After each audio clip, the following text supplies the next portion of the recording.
Good morning, everybody. Appreciate you all taking some time out of your busy day to join us and listen to our story a little bit here. But a little bit of a brief background on SIX60 and the team here. It's myself. We got Todd Fletcher, who's got the nice collared shirt on, got dressed up for today, which is great.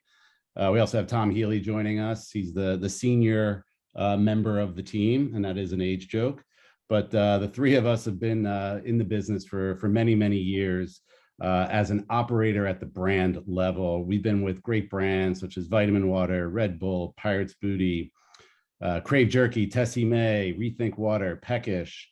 We've had various roles from president to area sales manager to CMO and kind of everything in between. We've had a lot of success, but more importantly, we've also had a lot of failures. And I think our mentality is that you learn more from the losses than the wins. As a result of COVID, we were all on the brand side. We all kind of had to step down in our positions, and we decided that it was a good time for us to kind of join forces and come together. And now what we do is we help brands, emerging brands in the CPG space, kind of take our years of experience, the wins and the losses, if you will, and really help sort of guide brands through their journey from incubation to getting product on shelf to, more importantly, getting product off shelf. One of our first partners is joining us today, Sanzo. We're happy to have him joining us. We've been working with Sandro for over 2 years at this point. We are working with him. We didn't pay him to join us today, although he did, ask for a donation. So we'll consider that. But we definitely want to take the next hour, kind of share with you thoughts on how to create that go-to-market strategy and some of the watch outs to kind of learn along the way. We want to keep this very sort of interactive, so feel free to, again, ask questions, comment, feel free to make fun of us, whatever it may take, just to kind of keep this thing lively and moving. Okay. Without further ado, I will I'll make fun. Fletch. Hey, good morning, everybody. Yeah, the real quick setup, as Frank said, what we don't want to do, and it was a little, laid out by way of the original intro regarding today's session. We don't want to sit up here and kind of, speak from the pulpit, and these are the do's and you don'ts, and this shouldn't feel like it's coming from a textbook that we've all written or that we've all read, but more of, let's call it like real life case studies from what we've seen out in the field and certainly behind the wheel of different brands, but then most certainly from the consulting standpoint. So top to bottom, and I will go through these really quick, and then ultimately we'll turn this off and we can make it more conversational. But the first thing is making the math work first. This, we're going to get into the very basics, the back end economics of whether it's COGS, go to market, your trade spend, your marketing spend, the very, very fundamental pieces that need to be there in order for the growth, the scale to actually have a chance. Scale, the small wins. This is all about, how quickly we should be thinking about where we want to go from day 1 to day 30 to month 6 to year 1 to year 2, and ensuring that we're doing it in bite-sized ways that allow it to actually have a chance by way of both supply and demand keep up, as opposed to allowing one to get ahead of the other. Silver bullets and unicorns. This is just the spin machine that is, I would say the vast majority of us on this call probably spend on LinkedIn. We see the pictures, we see the headlines, we get excited. It's those same things that inspire us to do what we're doing, but those that also force, as all social media does, compare ourselves to what everyone else is doing. And we got to be mindful of not doing that as best we can. Bentonville called. There will be a day, and I'm sure for some of us that are on the call right now, it's already happened, where the big boys are already kind of circling the brand, circling the company and saying, hey, it's time for you to come and play in the larger sandbox. That very well may be the case, but some things to consider when we get to that point. And then lastly, kind of a wrap up is like, we want to build a company through the lens of something that will be around for 100 years, not something that's being built for $100 million. So that at the end of the day is kind of what we'll walk through. But again, as I'm sure you can tell with some of these side comments, we want to make it very conversational and not about us sitting up front like experts speaking at you. We'd rather be speaking with you. So we can jump right in with making the math work first. So the key to this one, guys, is at the end of the day, and I've learned this from working very closely with Frank and Tom is out there in the crowd as well, is is the importance of realizing just how powerful, by way of your COGS and your initial economics, by way of how much it clearly costs to make your product, where we need to send your product, what it is going to cost to get it onto a shelf, and then ultimately what it's going to cost to get it off of a shelf. And all of that back end work being done before we start pressing out into market, because otherwise you're going to find yourself in a position of being sideways in terms of your overall margin, your spend, your economics. That is, one, not only going to make your day-to-day a bit of a headache, it's going to ultimately it's going to slow your growth by way of investment, by way of distribution, and then ultimately just how viable of a business you ultimately can be. Yeah, Sandro, I don't know if you have any thoughts on that, sort of through our conversation, over the last few years, on kind of how we really got the flywheel going. Yeah, I mean, it's especially important now, especially, I can even now say in the middle of a fundraise, it's like, I mean, the number one question really is around what kind of gross margin is a brand able to obtain, and actually, like, and if you're not there yet, which, for folks who are earlier, it's like, what can you realistically get to? And that's not like over the next 3 years, that's over the next, 6 to 9 to 12 months tops. And, we've seen, like, if you walk into a Whole Foods, I mean, a lot of what we've talked to, our investors about, and even just kind of like how to think about business planning is, you walk into a Whole Foods and currently a can of Sanzo is about $1, or actually it's currently about double the price of a can of Spindrift. But it's, like from a COGS perspective, like in the relatively same camp. So it allows us to do things to generate pull that certain brands might not get to do. We've been able to be part of some pretty interesting, cultural moments for the community, be able to invest in that. I think it also, especially coming from, Frank and Tom's world in particular, I've seen the conversations with my head of sales also be really good, in that we can tell our sales team, hey, like, you have enough, bolts in the chamber to go and execute at the store level and do the things that you need to do, point of sale materials, cutting the deals that, especially in beverage, salespeople need to cut to get on shelf, to get secondary placements, to get off shelves, things like that. The gross margin really is the lifeblood of a brand. It allows a brand to be able to become a brand, as opposed to just a product, or just kind of selling widgets.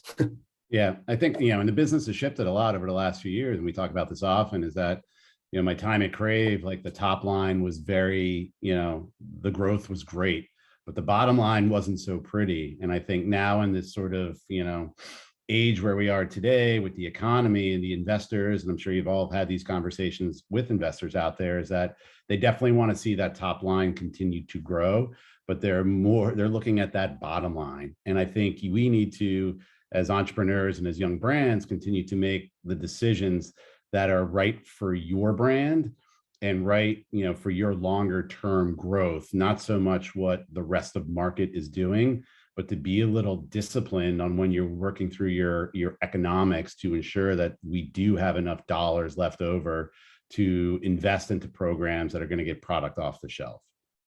So focusing on the margin, guys and girls, is like super, super important. And a line that we hear consistently when we really dive into the back end of a lot of brands that are at that cusp of scaling beyond simply their local proof of concept, is we hear on repeat, a lot of people have got in their head that we're going to find margin through scale, and we're going to find efficiencies by producing more, and by year 2 it's all going to make sense. And while there is some truth in the fact that obviously, ingredient costs, production costs will go down from a unit perspective the larger you get, what you can't have is have that mentality going in, because it is going to automatically force you to make bad decisions. You're already going to be in a place where you're going to be thinking about driving size, scale, more inventory, larger orders, larger MOQs, that ultimately forces you down a path of, all right, now what do I do with all this product? I've got to get it out in the market. That at the end of the day, again, starts to feed the beast in the wrong way, as opposed to creating a solid foundation around solid economics and moving forward as such. And I think it's kind of a good segue of, being, now that you have product, you have concept, you have the economics, we're starting to see some traction as we start looking at, markets and retailers on where to launch is super, super important. If we go out to those big box retailers too soon, they're always going to want a lower price. They're always going to ask you for more. And I think you have to be, the discipline and understanding the right retailers in the right markets to really establish that brand and get the velocity moving is going to be super important as you launch and as you continue to grow, because then that replication will hopefully take you to that next set of retailers or to that next market that you want to launch into. And I think with Sandro in particular too, sorry, Fletch, is that, we wanted to win and own New York. And that was very important to us before we sort of took the shotgun approach of, running wild throughout the country. Unfortunately, like, I think for folks, I mean, I'm assuming everyone here is New York based. You only need to win in New York but like New York is a big enough place to win in, where if you do that, and I don't even know that, I mean, Frank, Tom, and I talk about this all the time. It's like we're doing, I think, a pretty decent job, but there's still so much more to win. So especially if you're located, sorry, okay, so Laura's not here in New York, but if you're located in a big enough market to get proof of concept, to get to that next level, it's like one of the benefits of being here is that, like, it is a big enough metro that if you just win here, you're good to start. Right. Yeah, we like to say too, it's, and as the brands are starting to grow and who we engage with, it's, LA is always going to be there. Chicago is always going to be there. San Francisco is always going to be there. Don't spread yourselves too thin on kind of chasing the shiny object, but really owning the markets that you choose to win. Fletch. Yeah. The last piece I've got on the math, a little bit of a different way into math, but still a big backbone that we preach over at SIX60, and we've helped Sandro as well in this regard, is the back end use of data. So as we identify where we're starting, oftentimes you're going to start wherever you're based. Makes a lot of sense. And then more than likely, there's probably going to be a handful of just logical next steps as to whatever your product is and where you think it's going to make the most sense.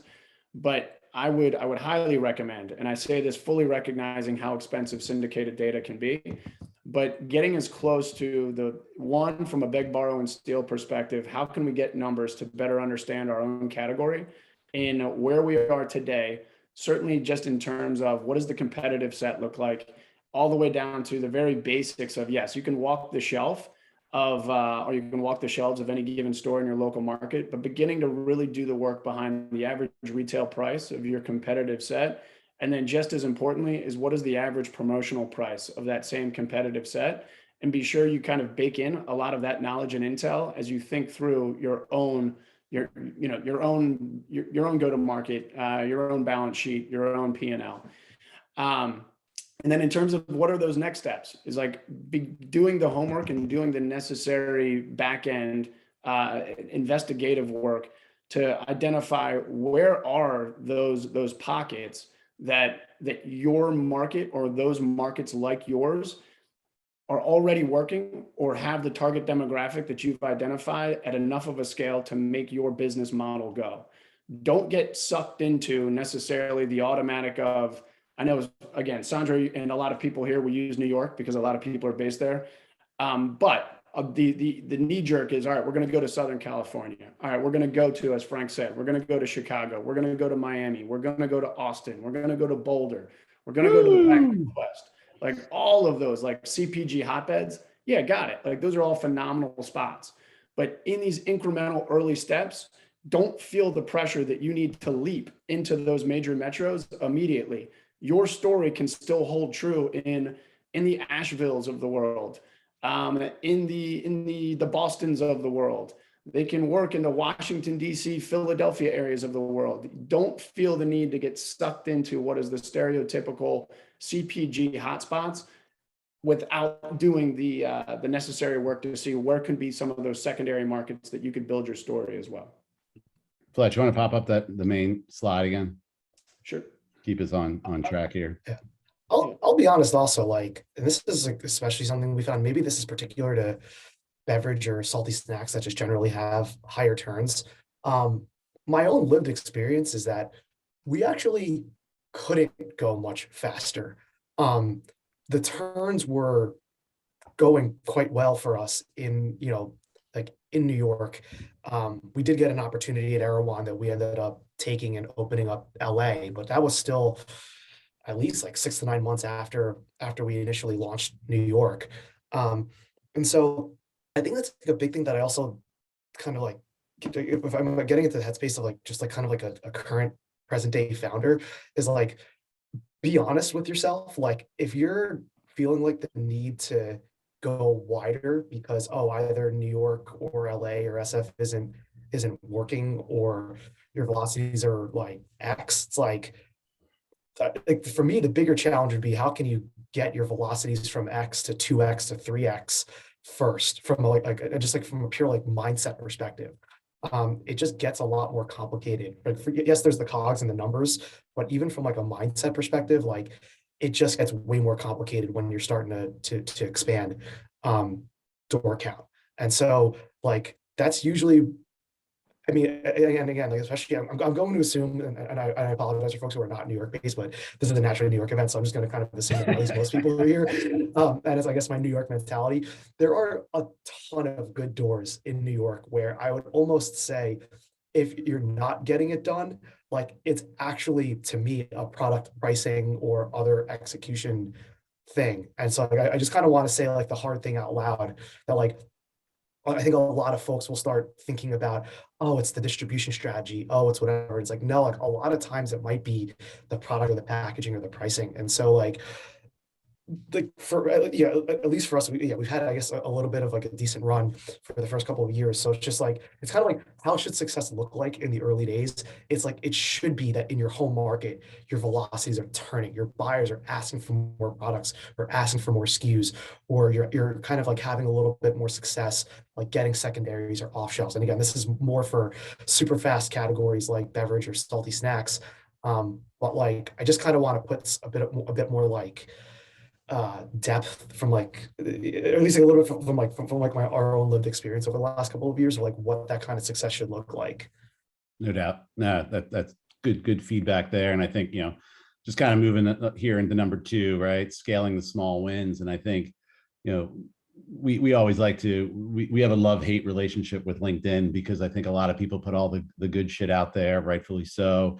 But what's not I'm out the worst there, at that, so sorry guys. yeah, no, you're right. But there's a lot of stuff that, there's smaller wins that should be celebrated. And I think, knowing that somebody got into Meyer, well, that's great. But I think it's okay to have the 3 to 5 to 10 store chains that are onboarding your product. And I think it's more important, instead of, we always laugh and, it's a bullet point we talk to, is like more doors. It's like, we don't want more doors. We want proof of concept. We want increased velocity.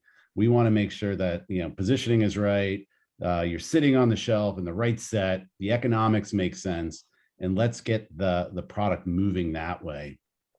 As a baseball analogy, we like to say, it's like, singles do move runners around the bases. So don't always go out there looking for grand slams, because when you start swinging, you might get that win and you might get the hit, but it's going to be a lot of unpacking that you're going to need to do. And we'll jump into that in a little bit here when we talk about our good friends down in Wally World. Fletch?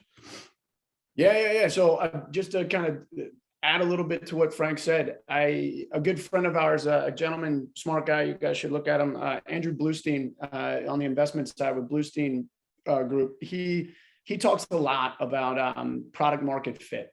And that's a very fancy markety, classically trained way of just saying, identifying effectively is who cares about my product? Why do they care about my product? Where do they exist? How do we reach them? And how many of them are in the world, right? Or where I am. And if you can answer those like 5 fundamental questions, you've got very much the beginning of what is the core of your go-to-market plan, and then ultimately what it is that you need to now replicate as you move to markets, to different channels of business, to different retailers, whatever it may be. we oftentimes, something that I've said to brands on the marketing side when I've been working with them is moving yourself away from an if mentality to a when mentality. And what I mean by that is the if mentality is always working sort of through a hypothetical perspective. If we open a market, if we do this next thing, if we can execute X, then this should happen. It's all very if. It's very if. Get to a when place. When we do this, this happens. When we executed this program at this retailer, we saw XYZ percentage of lift. You've got a very definitive in a box case study of what works and what doesn't work that then allows you to kind of move forward with life and allow your brand to thrive inside of it. So, and to add to that, that if when world is way easier to uncover when you're living in a smaller area than if you were trying to do it across the entire United States. No one on this call, I can promise you, has enough money to truly execute in a manner that provides useful information about your brand from a national standpoint. Work small, that way you can learn more and the changes aren't painful ones that you need to unwind for the next year. And I know this because I've made these horrible mistakes. And I've had the pleasure of unwinding them. So yeah, that would be the big one. Is just, the smaller that we can keep it, the more focused we can keep it in the beginning, the easier it is to test and learn, and then ultimately scale. Yeah. Execution is a word. Sorry, Sandro, just real quick. Execution is a word that we preach day in and day out because and again, with the sort of mentality of keeping the markets tight, it helped keeping the team lean, watching the cash burn, watching all the finances of, crisscrossing the country might not be the best, but what can you do more within your market, right? Again, getting product on the shelf is a little bit of the battle, but how do we get product off the shelf? Go ahead, Sandro. No, I was going to ask you guys, I guess, I was going to direct it specifically at Fletch because he said it explicitly, but Frank, if you want to add in too, as a, from the founder perspective, like he said, because I made those mistakes, how did you guys, basically, how did you make the mistake? How, was it coming from founder level? Was it coming from the marketing or sales head being we have got to open up this market, even though we're premature? And it's because we have a belief we'll get there. Was it literally all the things you said not to do, you guys had that exact mentality and it didn't work out? Or help me understand the conversations that you guys had. No, that's exactly it. I mean, being completely honest, I fell into what were the traditional human trappings of CPG growth and what it could be, and wanting to be the next, vitamin water or body armor or whatever category you're in that we all point to and say, oh my gosh, I want to be the next RX bar or what have you. We say this a lot to brands. It's in all honesty, and it kind of lends itself to the next one, is the silver bullets and unicorns, is you really can't cheat the system. You really can't. There's no, you don't get to go from point A to point Z. All of that work in the middle, all of those brands, yourself included, Sandro, and you're living it, is it has taken a long time for Sanzo to get to where it is. And it's unfortunately the mistakes are made by just human trappings, which is, to answer the question directly, yeah, we went to Walmart and they said, you can have 3,000 doors. And I didn't hesitate. I said, yes, I want that, because along with that yes came a $500,000 PO that I could then put on my next board of directors meeting, business review, that then I could leverage in order to get into Kroger, that then I could leverage to get into Target. And it all felt good. It was 6 months of high fives, but then you found yourself in a realization that once the ticker tape parade has ended, you've now got to actually run the business, and realizing that you just don't have the awareness and you don't have the funds to drive the awareness or to have the programs at shelf, to have the appropriate pricing, all of the things. You couldn't do it because you got too far out over your skis. And then there you were, really completely out of control, now chasing your own tail, realizing that, there was no real way out of it, with the exception of unfortunately, the demise of the brand that I was in. Yeah, I mean, I can echo that too, even with my last brand, Peckish, if you guys were familiar with it, you know, 2 perfectly boiled eggs in a dip cup. And we had the opportunity as we launched it that, you know, Walmart was looking at, you know, better for you, you know, snack options, and, you know, came to us with an opportunity. And it was that moment that we had to decide, is this good for the brand or not? And ultimately we decided to do that. You know, and you're looking at a brand that had a, you know, 60-day shelf life. Didn't really think through the logistics of opening up multiple DCs and what that does for freight. So that starts burning cash. And then ultimately, when you're looking at, you know, 2 eggs for $3.49 roughly, where people can go in there and buy 18 eggs for $1.99, there was definitely a loss there. And then, you know, to Todd's point, you have these opportunities, you get the PO and whatnot, but then it's just a matter of unpacking what it becomes a lost leader at the end of the day, and was, again, ultimately one of the demises of the brand. Cool. All right, so the next one is a personal favorite, is the silver bullets and unicorns. We just touched on it a little bit. Sandro and I, it's funny, we won't go into our specific conversation, but we had this conversation last week, you know, specifically as it applies to liquid death. And really at the end of the day, you know, this kind of lends itself to one, you know, a very, very basic sort of fundamental ask. And, you know, I'd say, recommendation is the word. Thank you. That be mindful of, and I know we all know it, but again, back to the human trappings of it all.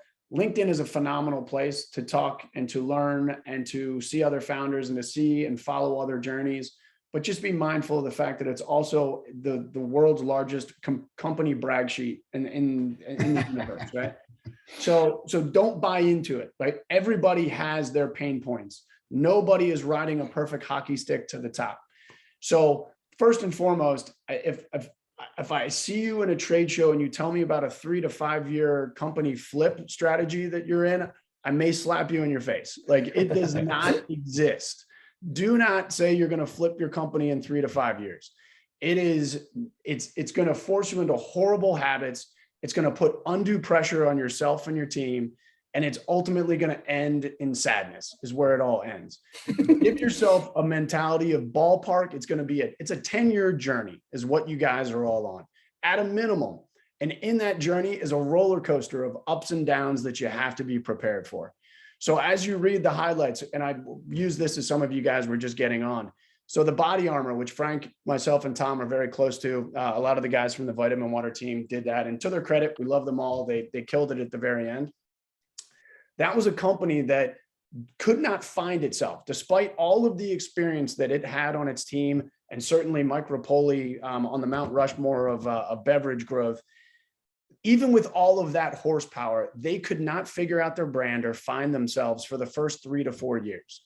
And if it weren't for his connections and, quite frankly, his money, and he would say this, I'm not talking out of school, that company wouldn't have made it. So to that, I just use that as an example of, we all tend to look at what happened at the end of the rainbow, which is $1 billion exit. That's great. But this is also a brand that had its pain points all the way to the point of, is this worth continuing? Fortunately, they did, and it worked out. But just being mindful of the fact that, like, your journey is your journey. Don't feel as though you have to follow somebody else's path, and don't get yourself wrapped around the axle with every headline that comes across BevNet, that comes across Nosh, or makes its way to LinkedIn. You'll drive yourself completely mental if you try to play that game. Yeah, I would even, just to echo that, there's a lot of noise in the space, and I think you guys see it, you live it, you breathe it. And there isn't the playbook out there to get you to, an $8 billion exit. And, that's very rare that even happens. And I think it's very, as you're developing the strategy to kind of be nimble, to be able to move quick, but to do what's right for your brand. And I think, the one thing is, it's important for all of us to do. It's like, it's okay to say no, right? And I think when opportunities come your way, to really think through what is the longer term play here. And, Mike Rapoli, who's a mentor to all of us, and, very grateful for, what he's provided. But, he used to say there's short-term cases and there's long-term growth. And I think if you think about that, it's really helpful as you start, laying out what your strategy and your plan is that sure, I can get, additional doors, and sure, I can get, additional POs, but, are we gonna, wind up trying to unpack that? So making decisions that are going to truly fuel the growth of your total brand, I think it's super important to kind of have that in the back of your head as are starting or continuing your journey here. Hey, Sandro, I would ask you, I mean, as a guy who's in the fight right now, how much are you looking at that? How much pressure does that put on you? And, share what you want.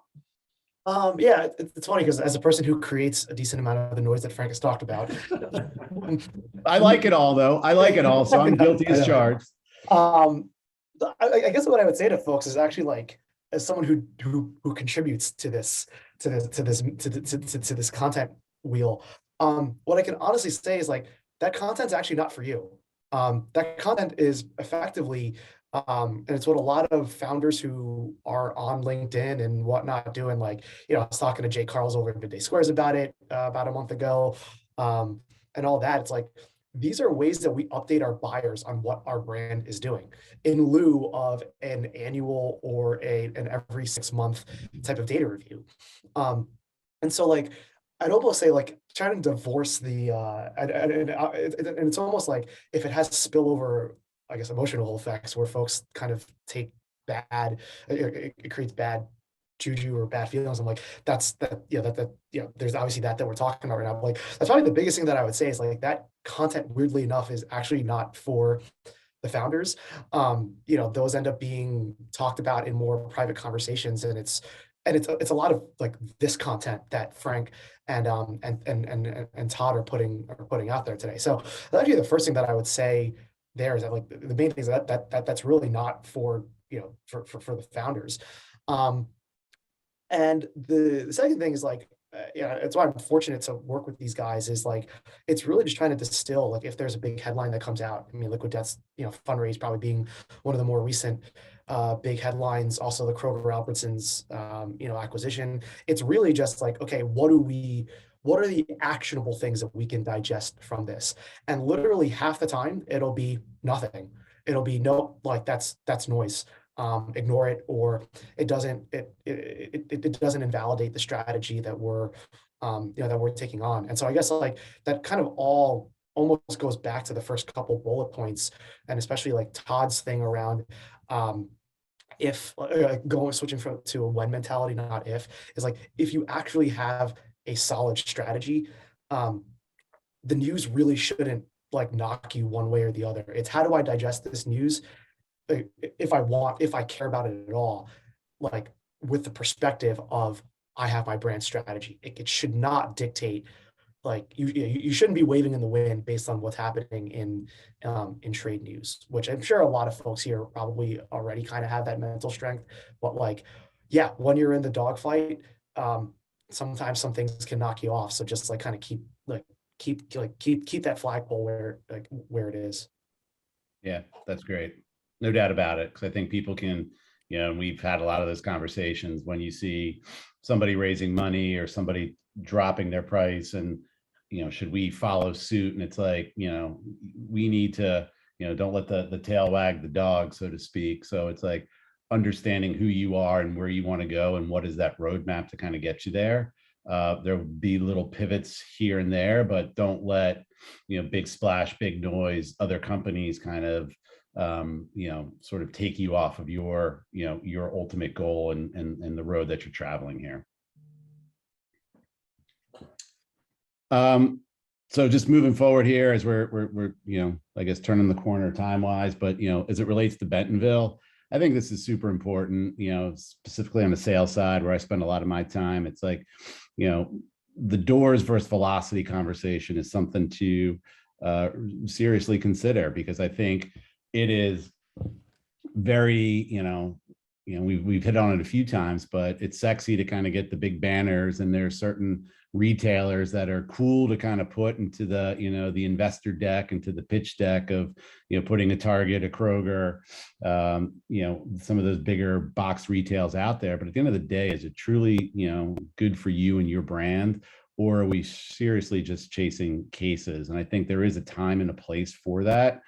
Our philosophy is like, the strategy has shifted through the years, where, years ago it was like, let's build it by channel. We go natural, then we kind of go conventional, then we'll sprinkle in some mass, and then eventually we'll get the C-store and drug. I think you got to take a different lens. And I think now it gives us the time of looking at density. So again, going back to kind of owning markets there, whichever ones we decide to own, and then what are the key retailers within that market, regardless of channel, and start to explore and really get that brand message out there, and focusing on the velocity within those doors, I think is super important. And how we establish those, D2C data, where are we performing well online, category data. I know it's expensive, but we like to follow the numbers. We got to beg, borrow, and steal.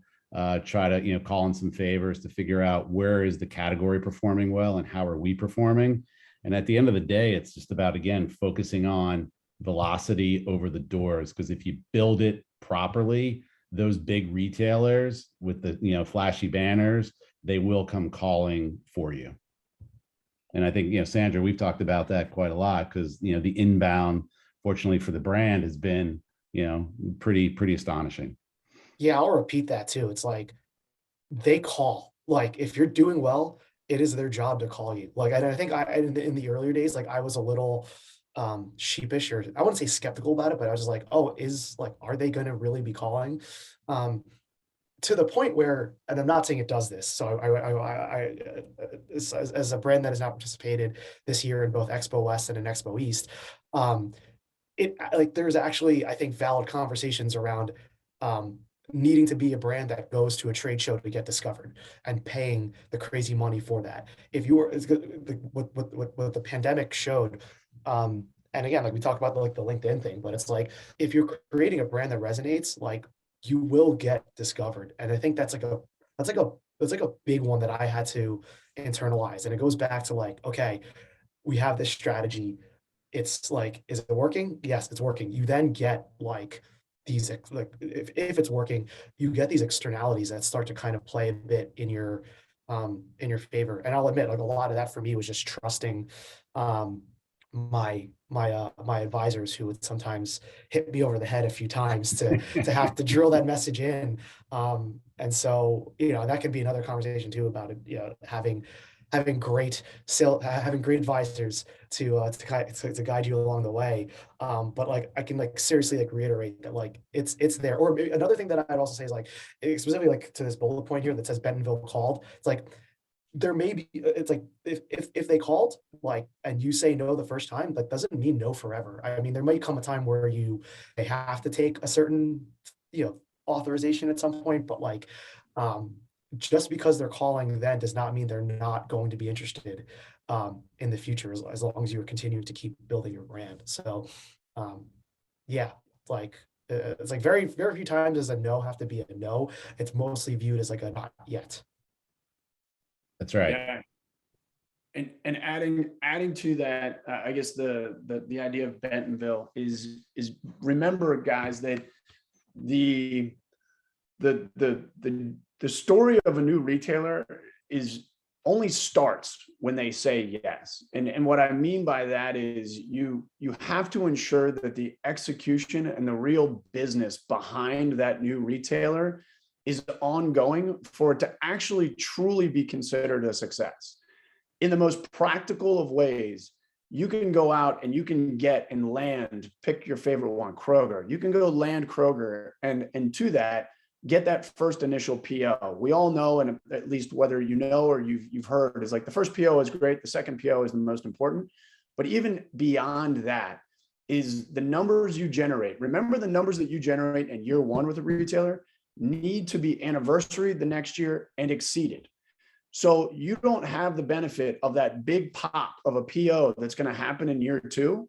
So you need to make sure that your core business, your velocity, your off-shelf everyday business not only delivers that PO that you got day one, but exceeds it in order for that growth and that story to continue, which ultimately is going to ladder to more retailers, more channels, more geographies, et cetera. But I've been guilty of it. Everyone's been guilty of it. And it's not to say that like landing a great retailer isn't a moment to celebrate. It most certainly is. Like definitely celebrate with your team. Everybody should feel great, but the job has just begun. Now you've got to get that thing actually cranking and going and becoming part of, a core part of your business, not just a one-off jump in revenue. Yeah. And it goes back down to execution, which is something that we constantly preach. Again, with our backgrounds being operators and coming up through the trenches, it's the hand-to-hand combat. So yeah, we can, sit around and high five each other, but it is, once we get those doors, getting in there, right? Do we have are the price tags up? Who's the distributor we're working with? How do we excite them? How do we work with the store manager? Because those are the little things that I think the business has kind of gotten away from. But I do think that in certain categories where it's necessary, frozen, refrigerated, it's a little bit different. But that store level relationship is what's really going to help drive the numbers and the awareness and take some of the marketing programs and kind of bring them to life in store. And I think there's more good that can come out of some of the smaller banners if we're disciplined than what we can see by chasing just the big banner doors that are out there. Cool. All right. And then the last thing we've got here, then we can certainly open it up to questions or go back to other points or whatever we want, is, and it's a little bit of a fairy tale type sentence at the end here. Is like built for 100 years, not for $100 million. Yeah, very, very cliche and what have you. But the main point we wanted to add this here is that we definitely, to age Frank and I, as he and I were coming up through the system, the wild world of all things online, from Instagrams and TikToks and influencer and all of it. MySpace was huge. Yeah. All of those things were just at the very beginning stages. So there wasn't that level of, let's call it omni-channel, let's call it e-com, et cetera, where there was that opportunity, a far greater opportunity for immediate gratification, whether it's by way of your own brand awareness, in case you have that moment where you go viral, or you have an extended reach with the influencers that exist, or simply the click conversion buy moment that obviously is a big part or has been a big part of the total revenue pie chart. None of that really was in play at the level that it is today. But what we would say is that now in working with brands and with founders that have most certainly come up through the culture that is today, we preach time and time again that you still need to build the solid foundation. That in-store work, that trial and discovery, that sampling, that getting your product into the hands of a consumer, the right consumer at the right time to really tell your story and make it connect, is wildly, wildly important, arguably more important given the extreme noise and ADD mentality and schizophrenia that is all of the messages that are hitting us day in and day out. So some of that non-sexy stuff is really going to be the bones of the business that you need to nail.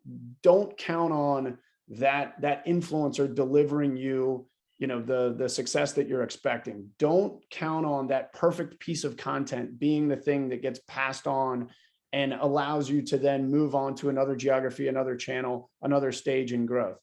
You need to look at it holistically, and please don't devalue those fundamental pieces of the business that may not feel very today or very sexy, but ultimately are going to be the core realities of what are going to make you a larger company and move from, as Sandro and I talked the other day, move from product to brand.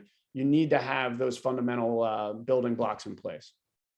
Yeah, I mean, I look at it, it's pretty simple. It's like, you focus on running, the race and not the finish line. Because it's a long haul for a lot of brands that are out there.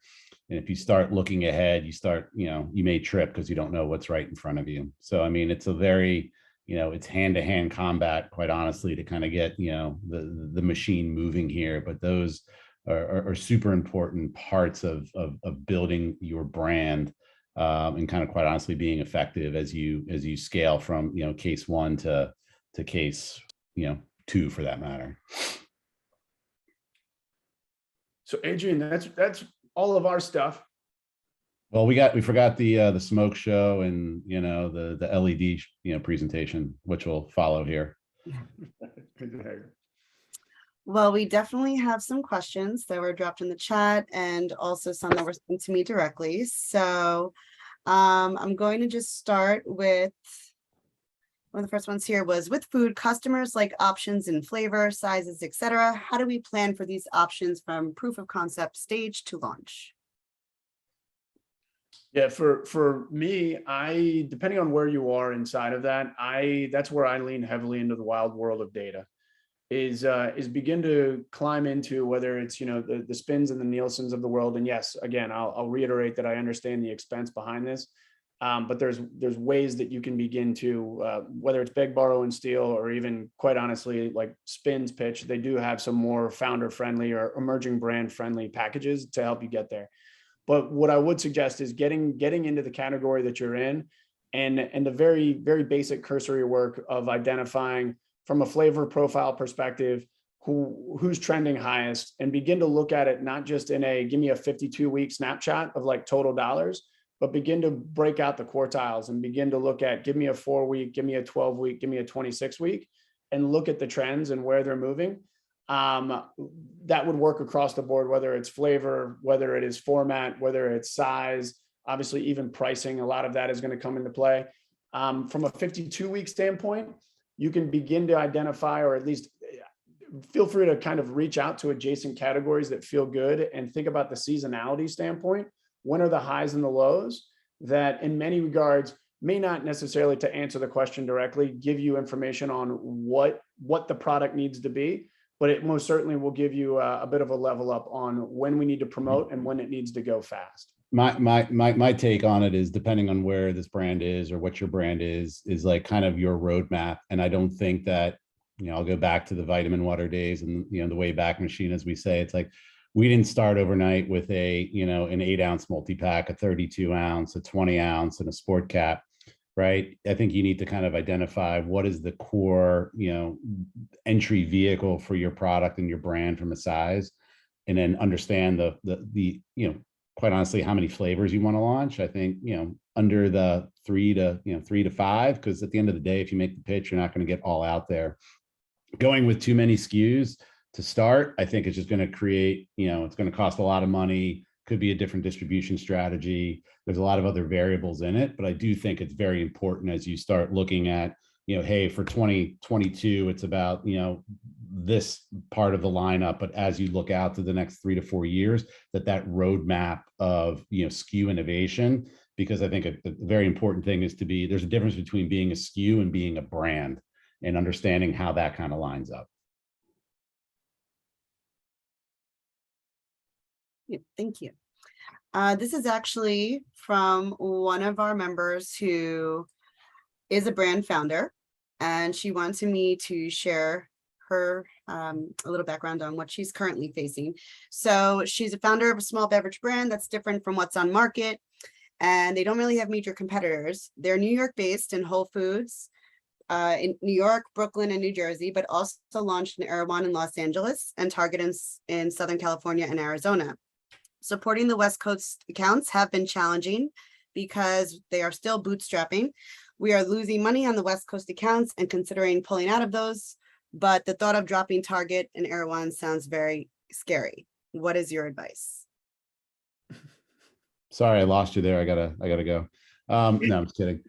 I think, I would say that you're not the only one that we've dealt, have conversations with that are in those, predicaments, if you will.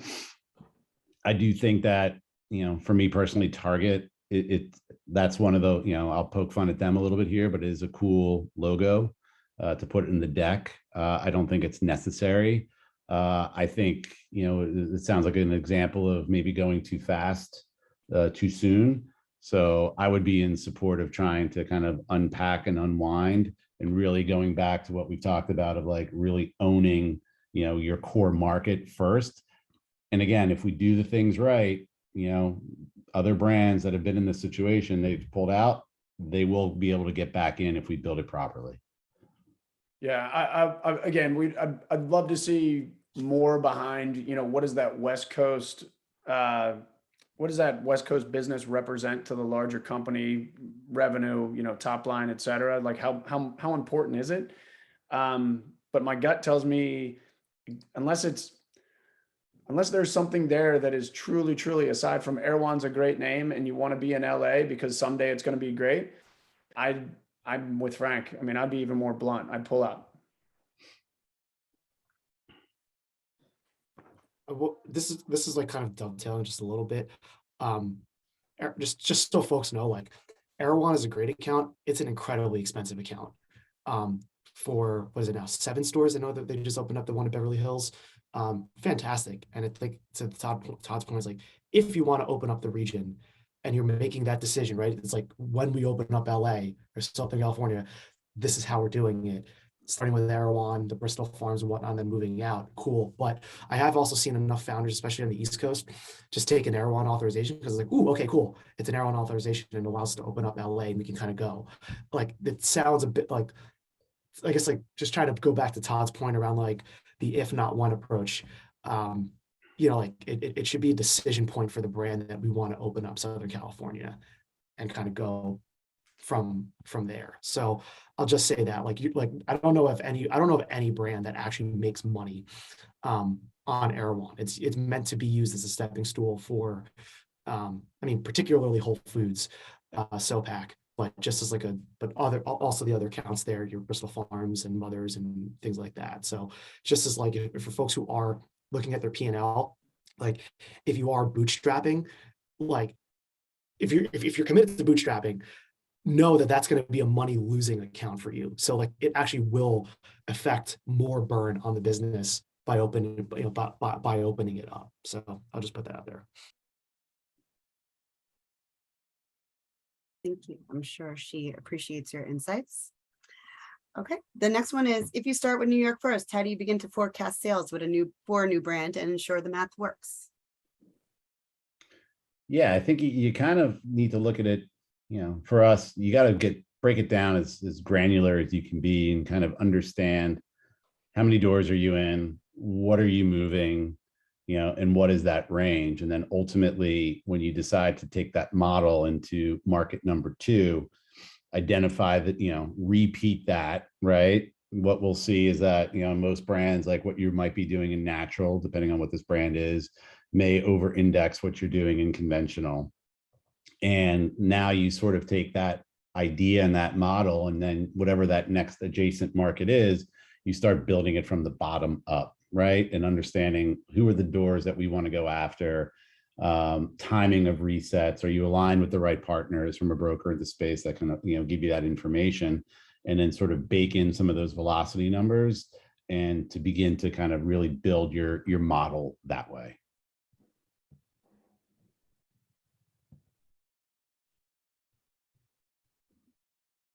And I believe we've covered all the questions. Actually, I'm sorry, there's one more. How did you characterize this approach in the context of iterating and improving your product? I guess the approach, your 5 things for product market fit. Oh, good. Referring to. Yeah, I think at this stage, there are, there's let's call it the black and white, which is the idea behind it being most certainly, let's say we'll continue to pick on New York. We're launching in New York, and we've got what we've got. We've got our given widget, and it's given flavor, and it's given pack. You're going to get immediate feedback just by way of, here is what sales looks like. Here is what pickup and here's what velocity looks like under those guidelines. Certainly the easiest of all of those to kind of begin to manipulate is price. So we can begin to get some insight by way of price as we flex up and we flex down inside of promotional windows, inside of different retailers, or in this case, independents that may exist in the same geography. So you can begin to identify where is the right price for us by way of, certainly movement, but then certainly at the same time being mindful of margin. Simultaneously, you can again begin to start to do a little bit of an exploratory, whether you do kind of a down and dirty online survey with regard to here are some flavor options that exist out there. Here are different ways into the brand. Here's a different pack design. You can certainly get some immediate feedback in that regard. And then lastly is just really it's the human one-on-one moment that will take place at demos, at events, where you can get into, in talking to a lot of brands that I work with today, like I've begin to instill as much of a mentality of field research as much as it is about product distribution and just handing cans or bars or whatever your thing is into the hands of people. No, you don't want to get there with like a 10-question survey for people as they're trying it, but you should have 3 to 4 core indicators that get into both the qualitative and a little bit of the quantitative, a la price, for whatever it is that you're doing, that then you'll be able to ladder back and look at and say, okay, this is the consistent feedback that we're getting. It's too sweet. It's got an aftertaste.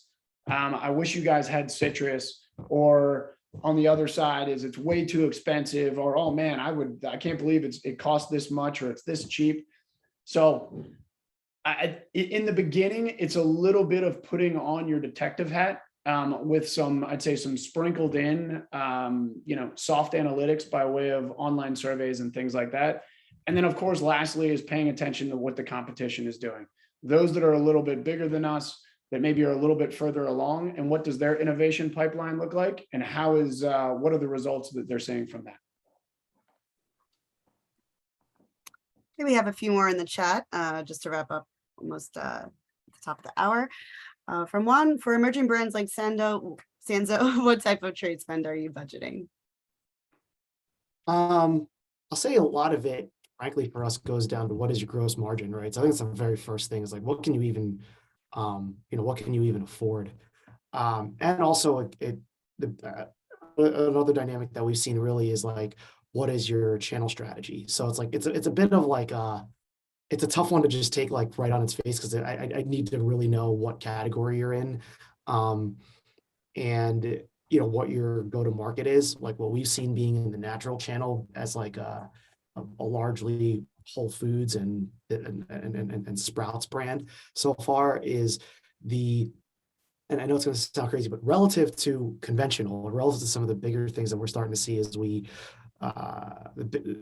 start rolling out some more distribution in Q1, natural is actually quite friendly on the trade line, and so assuming you have solid enough, like I'll just say more like product margins, like literally like your revenue minus your COGS, like you can afford a decent amount of trade. I'd still say budgeting somewhere in the neighborhood of 10 to 20% is about like right. And again, it's a bit of a wide range, but yeah, it just really depends on the category that you're in and go to market.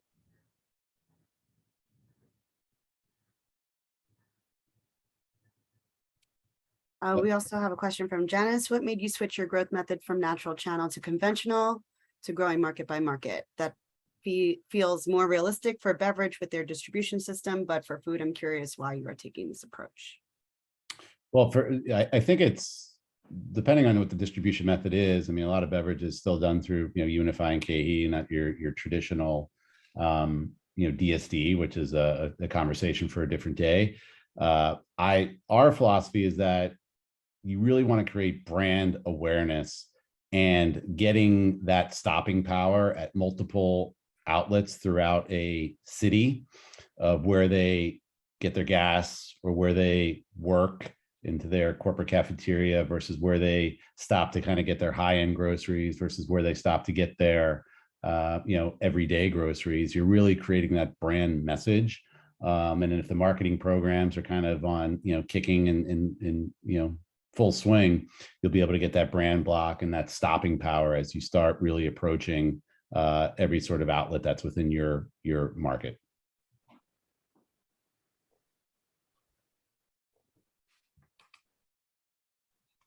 Well, that concludes our session for today. Thank you all for joining. I will be following up via email with an updated Calendly link. I'm sorry for those that are having trouble booking the meetings, so that will be coming shortly. Thank you again to Todd and Frank and Sandro for joining us today. Very informative session. Appreciate your time and wisdom. And thank you all for joining us. Have a Thank great you, Adrian, for putting us together, and thank you to everybody, and go Guardians. My pleasure. Have a great day. See you guys. Thanks, Frank. Yeah. Love you all.